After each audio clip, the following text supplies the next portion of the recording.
This video focuses on one of the quintessential female groups who were responsible for some of the successes that characterized the girl group sound, sweet harmonies, naive romance, teenage melodrama, and innocent fun. The centerpiece of today's video is all about the Dixie Cups. Before we start, let's be sure to leave a like on the video, subscribe to the channel, and push the notification bell to be sure you won't miss on any more uploads. Now without further ado, let's cue that intro.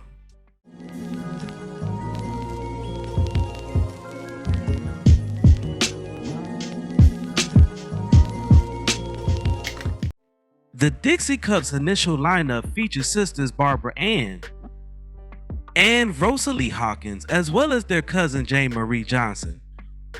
Originally from New Orleans, the three grew up singing together and began participating in local talent shows in 1963 under the identities the MOTOWN, Little Miss, and the Muffets. New Orleans producer and performer Joe Jones, widely known for his 1960 hit "You Talk Too Much," was intrigued by the group's harmonies and signed them to a management contract. Under Jones' leadership, the band went to New York and changed their name to the Dixie Cups. With Little Miss and the Muffets. We said no. We did not want that name. Whose idea was that? It was Jerry Lieber and Mike Stoller. They told us that the name we had wasn't right. We were the Meltones. They said that there was another group name that was close to that. So you have to come up with something else. So they gave us a whole list of names. And that's the name they wanted, I think. No way. No way. So then, how did you come to the final name, the Dixie Cups? Well, we looked at the names, and at the time, the groups did not have people names. They were Rolling Stones, Animals, Crystals, and that type of thing. So we looked at the list, and we saw the Dixie Cups. So we said, well, we're from the land of Dixie, New Orleans, and we're cute, and cups is cute. So that's how we chose that one. They joined with Jerry Leiber and Mike Stoller's Redbird Records and scored a hit straight away in April 1964 with their debut song, Chapel of Love.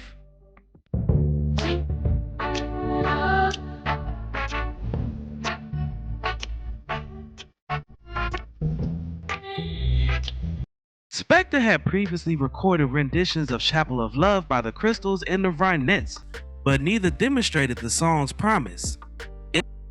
The Dixie Cups version of the song became a #1 success, and the band issued a debut album titled Chapel of Love in August of that year. Those subsequent songs, People Say, It's just a summer romance, and You Should Have Seen the Way He Looked at Me charted in the top 40.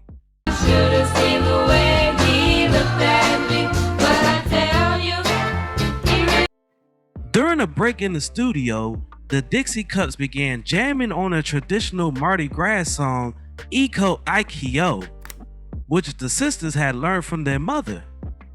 We were just clowning around with it, Barbara Hawkins later said, using drumsticks on ashtrays. The Dixie Cups played with an excitement that did not always come across when they were aware that Leiber and Stoller were recording them. Iko was another success, released in the spring of 1965 with overdub bass and percussion. My grandma told your grandma, I'm gonna set your flag on fire. You're talking about hey now, hey now.